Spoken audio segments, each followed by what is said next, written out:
Hi guys, Gary from Dtflures.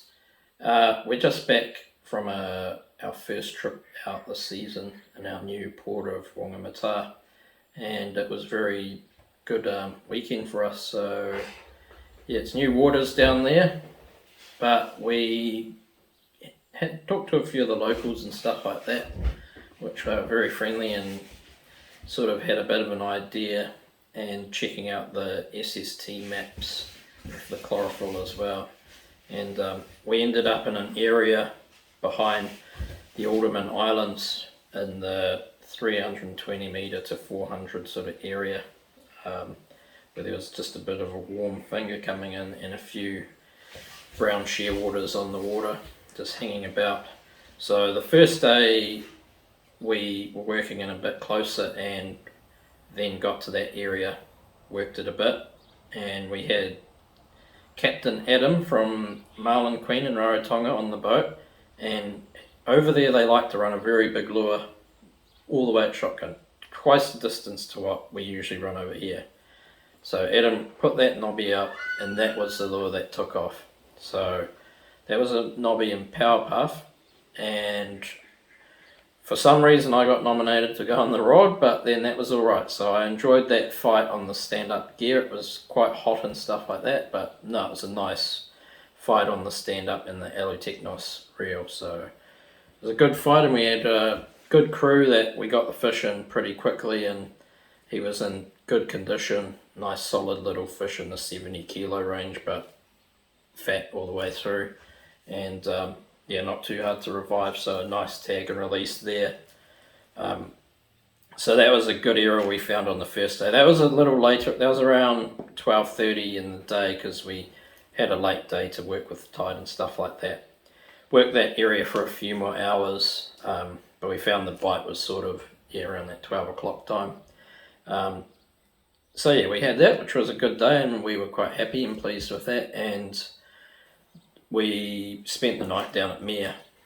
There's a bit of wind, so yeah, we went down to the southern cove there to get out of it, and spent the night there. And the plan the next morning was to get up early and head back up to that spot, and the plan worked very well. So I was thinking that morning, that's a big lure out on the rig, a big cup face, and we had our usual hot lures for fish. So I was thinking, we had our fish, and we were in blue marlin country as well, so I was going to put the big lures out. So I chucked the big jet head in squid colours, our whistleblower on one of the riggers, knobby at shotgun, and Grand Destroyer, big long cup face on the other rigger. And that was in these colours, Kona. Very popular for marlin, always has been. And so yeah, we worked an area a bit closer in where the chlorophyll sort of was, and then came back to the grounds where we were the day before, and within 5 minutes we were hooked up again, and that was a bit of a better fish. And the captain got on the rod this time. For some reason Adam was hesitant, and so the captain got on there, and he forgot to take his cardigan off in the 30-degree sort of weather, and yeah, just powered through it. And so that fish he was in good condition as well.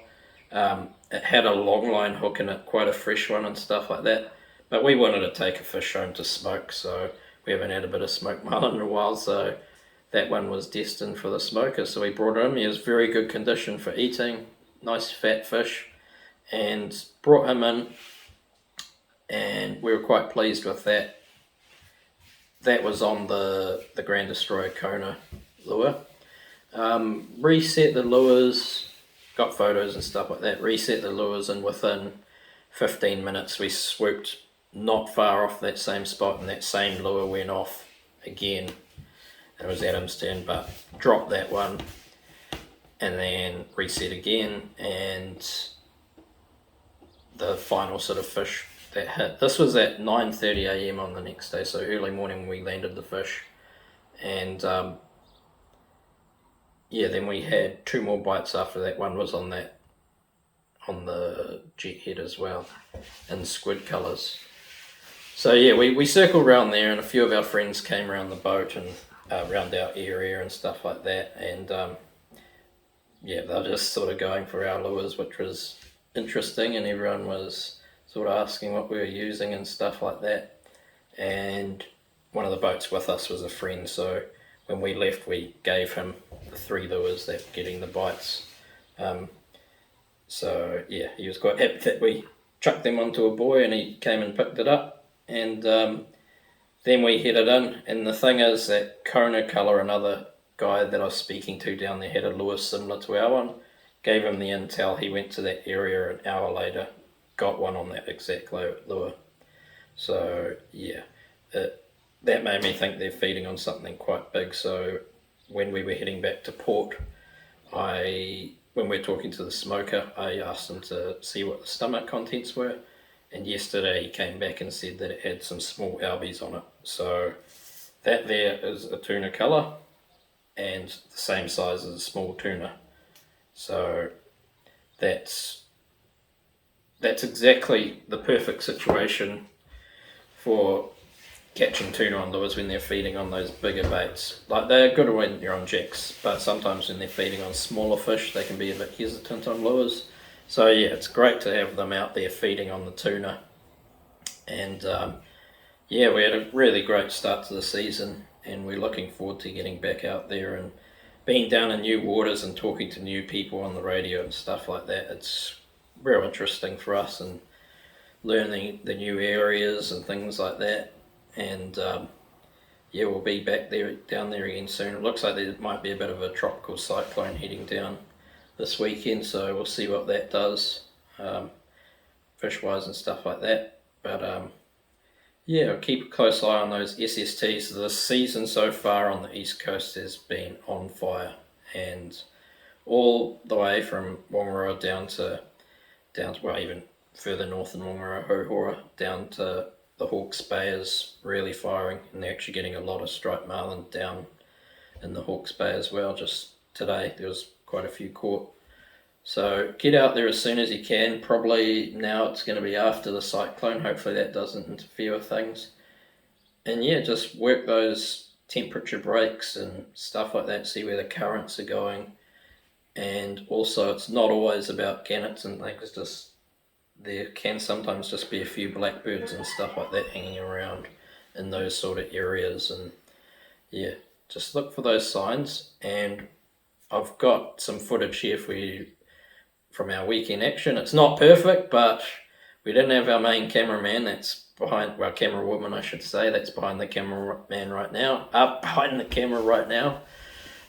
So I had to sort of do it myself, and you know what men can be like, holding the camera the wrong way, and I've got to do other stuff like wind and marlin in at the same time as filming, so it can be tricky with a cell phone. But yeah, check out the footage, and I'll see you in the next video.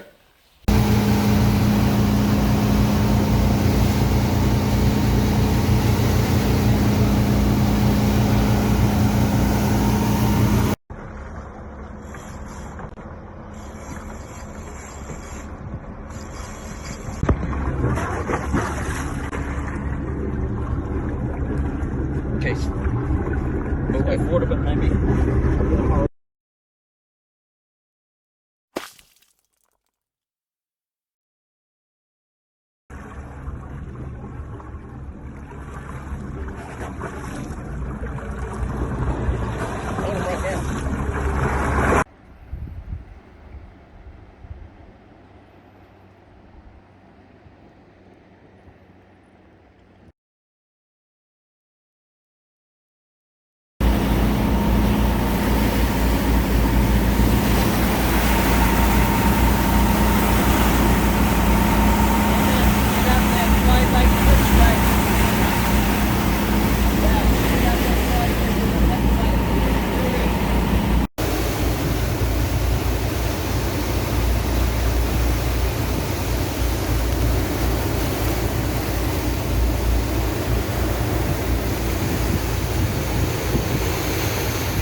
That's why we didn't use the boat.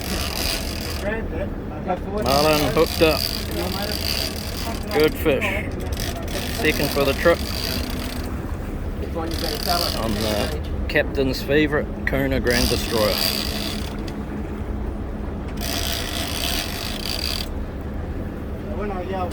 Adam for Marlin Queen on the helm. Fish on.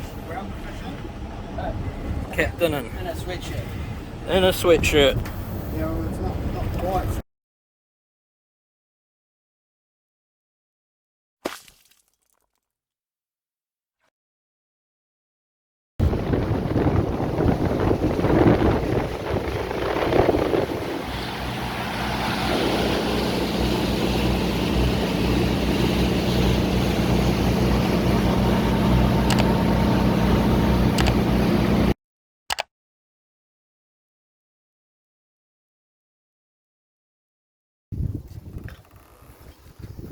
Good truck.